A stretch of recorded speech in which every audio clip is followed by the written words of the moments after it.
Look at you guys. This is great. I'm so proud of my Asian people. There's so much excellence out there going on. A lot of people representing. It's never been a better time to be Asian.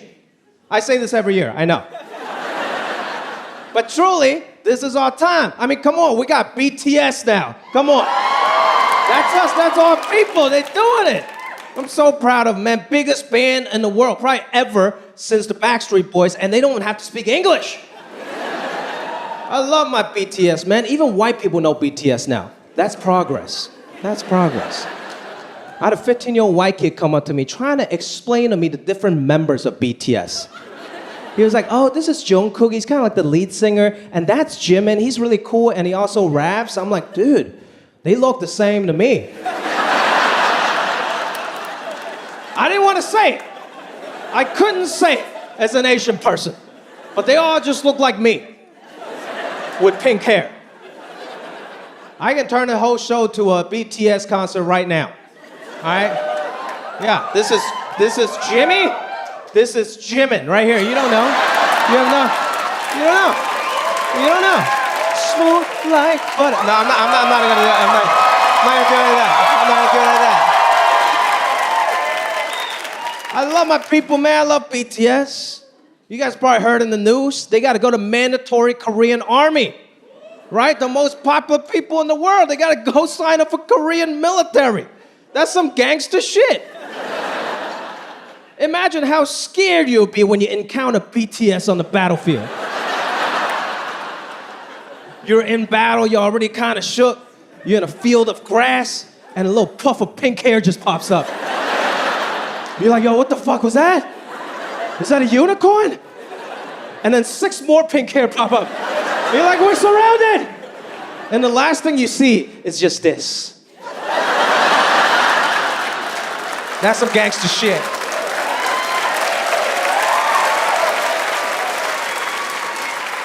I'm proud of my people, man. I'm proud of my people. You know, a lot of great representation out there. I see some of you guys still wearing your masks. I still wear my mask, no shame in that, right? It's all good. It's all good. I wear my mask not because I think I'm gonna get sick, but because I just don't want to talk to anybody anymore. But I'm still surprised when people come up to me, they're like, oh my God, Jimmy? I'm like, how did you know? How did you know? How many other Asian guys did you go up to before it happened to be me? You don't know. You don't know. Underneath this mask, I could be Aquafina. You don't know.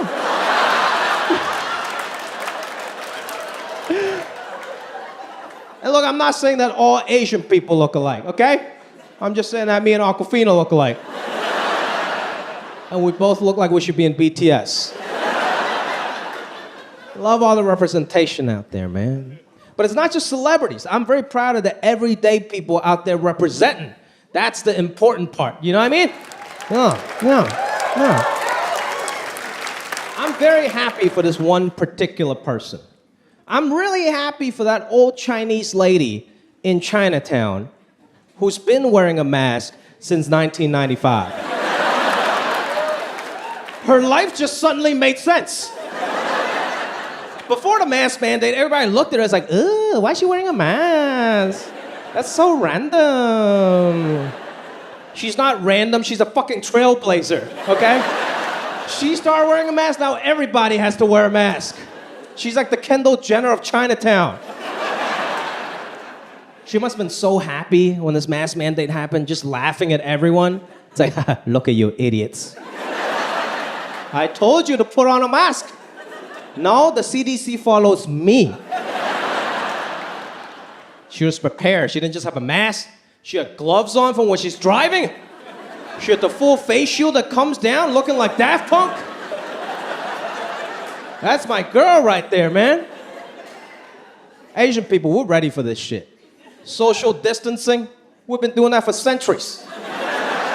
We don't like all that hugging and touching and all that. You know, when we see each other, just a nice bow. That is socially distanced. If you're really Asian, you ever see 2 really Asian people, it turns into a bowing contest to see who's more respectful. To see who can bow lower and more away from each other until you just fold it in half and you go home. That's social distancing, people.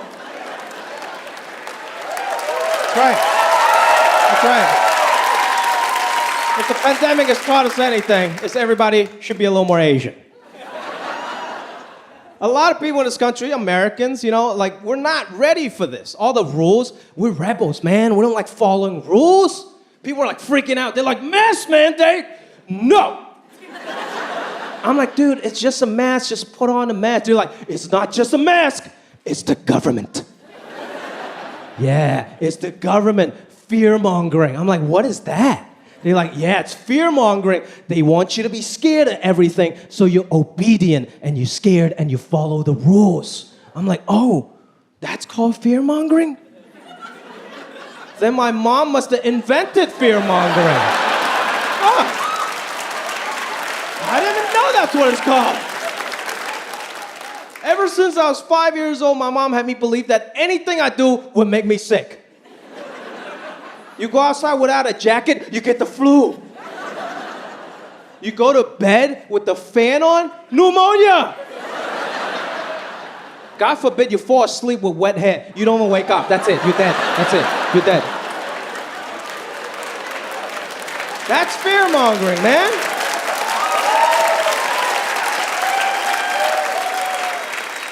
I'm not scared of anything anymore. I don't think I have any fear anymore. I used to watch that show, Fear Factor. You guys remember that show? Yeah, Joe Rogan hosted Fear Factor to make you face your fears, like jump off a helicopter, eat crazy shit like pig intestines and century egg. I ate that shit for breakfast. This is nothing to me. Fear is not a factor.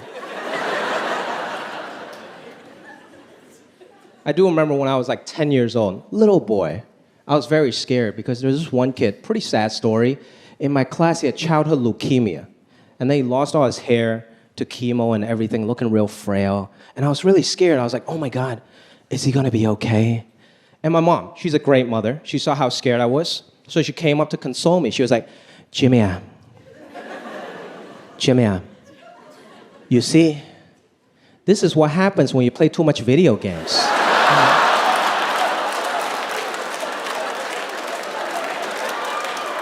That's fear-mongering, okay? I never played a game of FIFA after that. My mom was like the original fake news.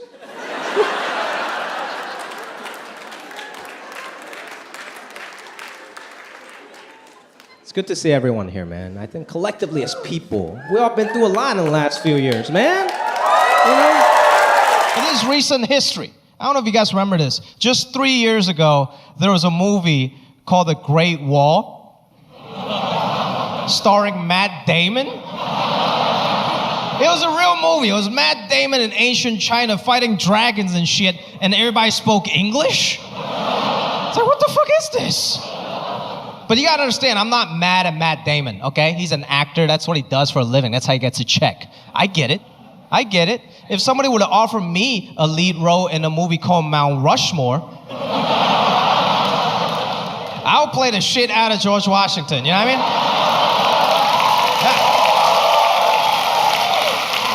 Yeah. No shame in my game. I'll play George Washington Carver if they let me. That's a black guy, by the way, I don't know. Gotta represent, man. I see a lot of people out here in the streets, they want to come up to me, but they're not really sure. There's a lot of debate amongst their friends. They're like, hey man, are you sure that's him? If we go up there, we gotta be sure. Because if we go up there and it's not him, we're gonna look super racist.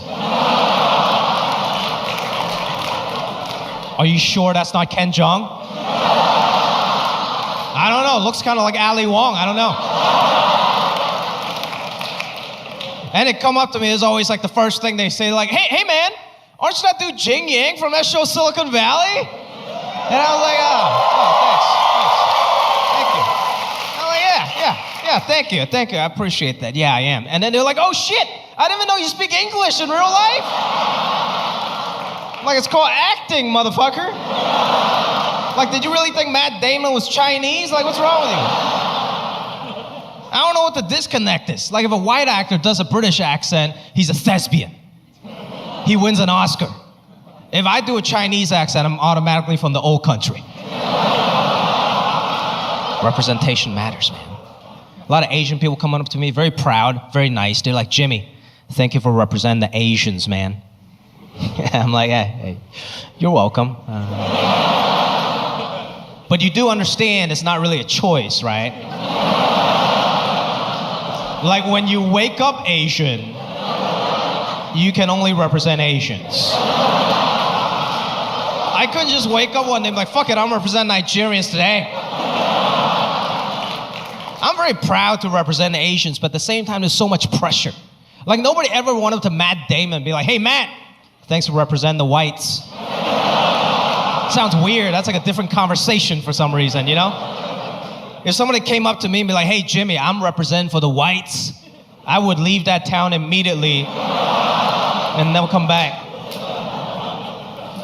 So much pressure to represent. I gotta be a good Asian everywhere now. I gotta tip everywhere I go. That was one of the major advantages of being Asian, is I can just pretend I don't know how to tip. Y'all know what a Chinese tip is? Chinese tip, it doesn't matter how big your bill is, you tip $2. That's a Chinese tip, man.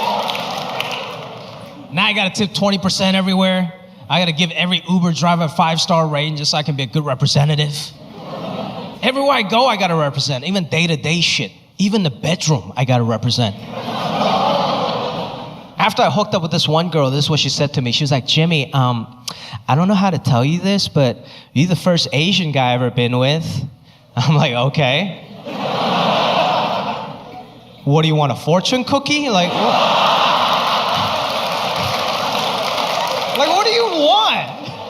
She acted like she just unlocked a new character on Street Fighter or some shit. Why do you feel the need to say that? This one girl said this shit that was so disrespectful. This is what she said to me after we hooked up. She was like, Jimmy, I'm just glad the stereotype's not true. You don't have a small penis. And I'm like, bitch, you understand? You just insulted my entire race of people. But thank you. First of all, thank you for thinking that I did have a small penis, and we still had sex. You're the real MVP. You get 2 fortune cookies tonight, miss. Thank you. But that's a fucked up stereotype, right? That's not even true. That's a fucked up stereotype. Everybody should have average dick until proven guilty. I don't care how tall you are, what ethnicity you are, how big your hands are. Everybody should start at average dick. 8 inches. And we go from there. There's so much pressure, man. Now I feel like every time I have sex, there's a billion Chinese people on my back just judging me. I gotta make sure I perform and represent, you know? I gotta get him an extra pump for my uncle in Shanghai, an extra pump for my nephew in Hong Kong and shit. It's like, oh my God. That's why you see old Asian people, they be walking like this, just like, it's so much pressure.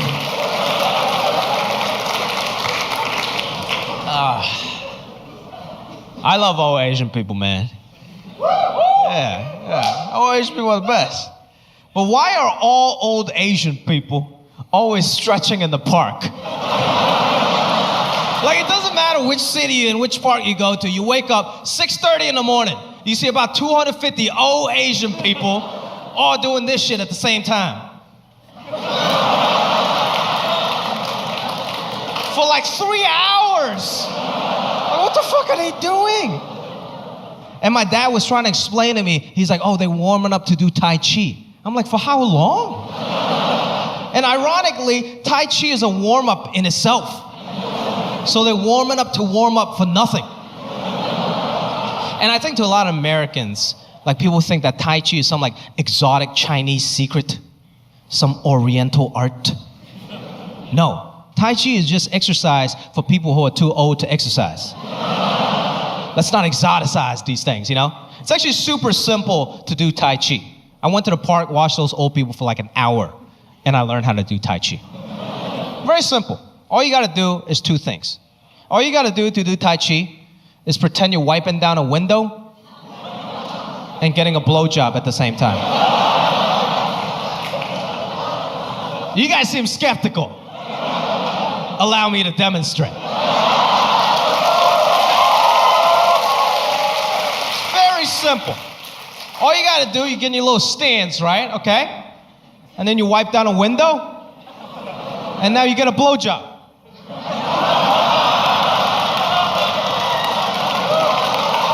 And then you lift her head up because you're a gentleman, you know? That's Tai Chi.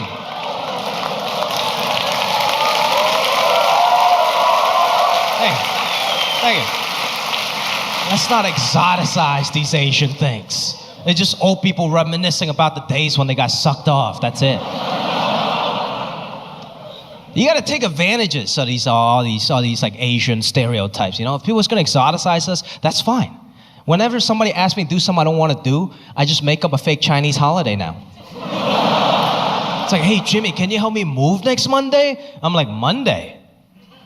That's the Dragon Boat Lychee Boba Festival, dog. I can't just help you move.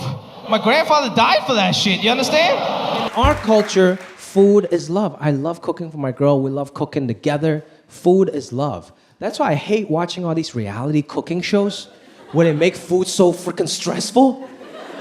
Like all these guys with aggressive tattoos and they're just sweating in the kitchen. They're like, yes, chef, 2 minutes, it's still raw. And they're just making fucking scallops. There's 2 items on the menu and they can't handle that shit. You go to any Chinese restaurant, there's about 485 items on the menu. And there's one dude back there in the kitchen. He's not even a chef, he's somebody's uncle from Hong Kong. And he knows how to make everything in under 30 seconds. That guy's the real hero, you know what I mean? He got a yellow wife beater that he brought from the old country. Just chilling near the wok, cigarette in his mouth, just like.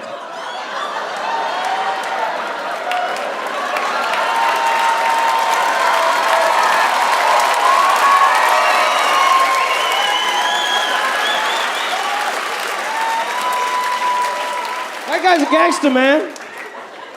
And he just cusses casually in Cantonese, just like.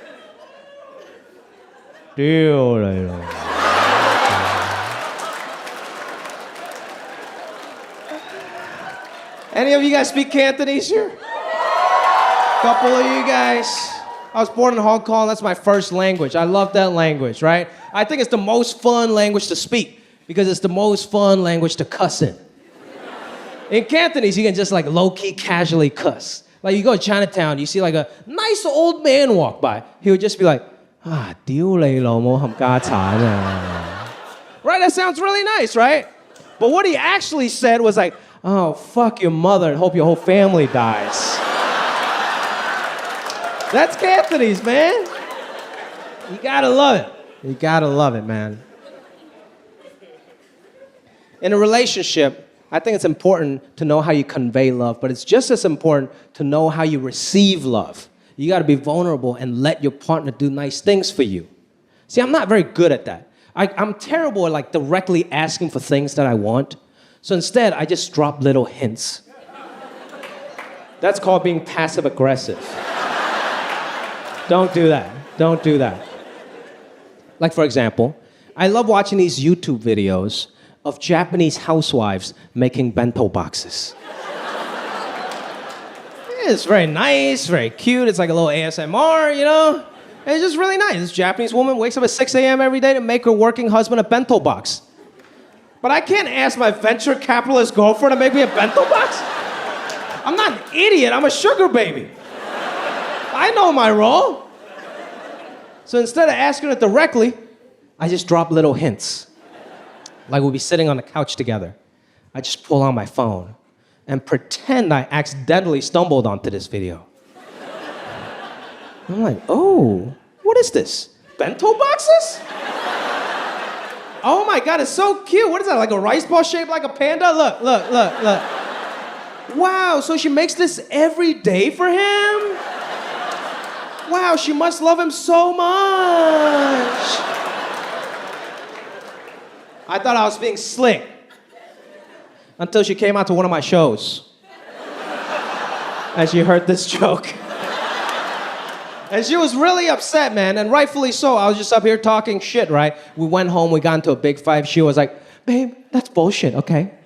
If you want me to do something, why don't you just ask me directly? And if you really want somebody to make you bento boxes, why don't you just go find a Japanese woman? I'm like, babe, I'm sorry you feel that way, okay? But I think you're missing the point. You don't have to be Japanese to make bento boxes.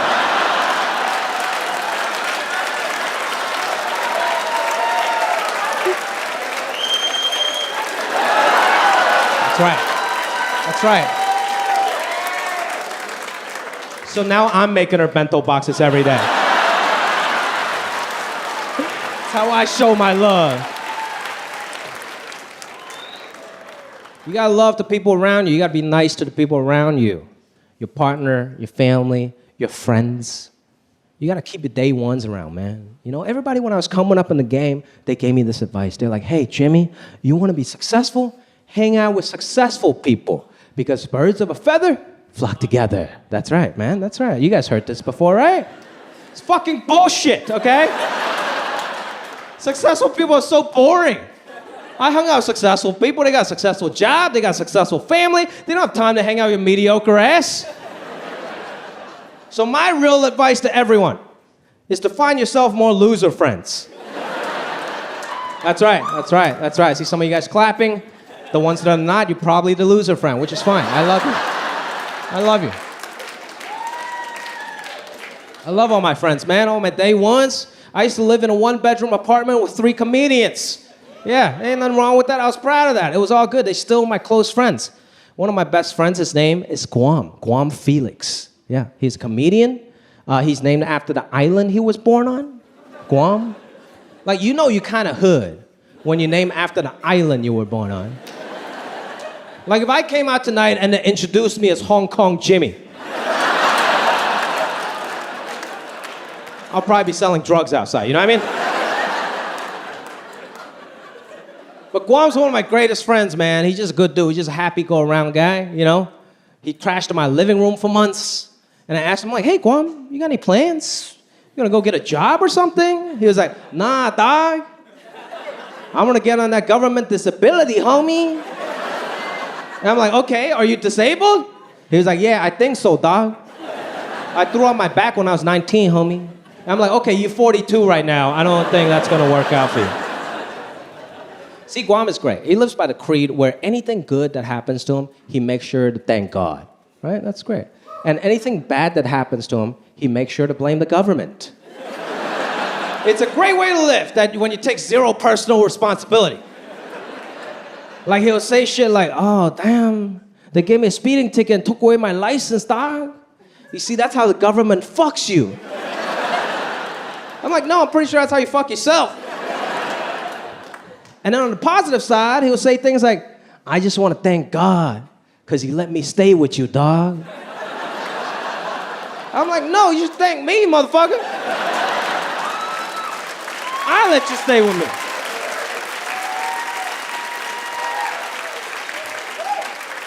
But I love Guam, man. He's just a happy-go-lucky guy. Doesn't have a lot of ambition in life. His dream in life is to win the lottery. His catchphrase is, when I win the lottery, dog. But he doesn't have good goals for when he does win the lottery, because he'll say shit like, when I win the lottery, we going to the buffet, dog. I'm like, boy, we're gonna do that right now, bro.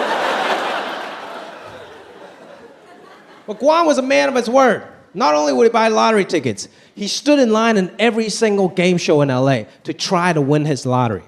And he finally got on this game show called Let's Make a Deal. Have you guys seen that? Yeah, it's the show that comes on, hosted by Wayne Brady before The Price is Right.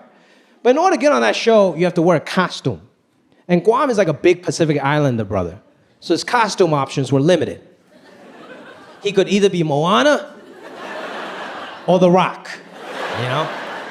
So he decided to make his own costume. He cut up a blue bedsheet, draped it over his body. And then he got a Chinese rice patty hat. And he just wore it. And I'm like, Guam, what the fuck? What, he dressed up as Ho Chi Minh or some shit? And he was like, no, dog. I'm Master Raiden for Mortal Kombat, homie. This is a true story. He went on national TV dressed up as Master Raiden. And it's actually an inspirational story. He actually won. Yeah. He won the big deal of the day. It was a $5,000 living room set, which was perfect for my living room. But he dreamed big. He wanted to win his big prize. So he traded it in for the super deal of the week. And I'm like, this fucking idiot. He traded it in for 1 out of 3 chance to win $50,000 cash. One of the biggest prizes on a show ever. And he won. That was his lottery. His dream came true. I was watching TV. It was the most magical moment. Money started falling down on his rice patty hat. And he was so happy. He started doing jumping jacks and shit. And started swimming in a pool of money. And I was watching. I'm like, I knew this motherfucker's not disabled. Look at him. He's very capable. And he started crying on national TV. He was so happy. And Wayne Brady was like, Guam, congratulations. What are you going to do with that $50,000? And he was like, we go to the buffet, dog.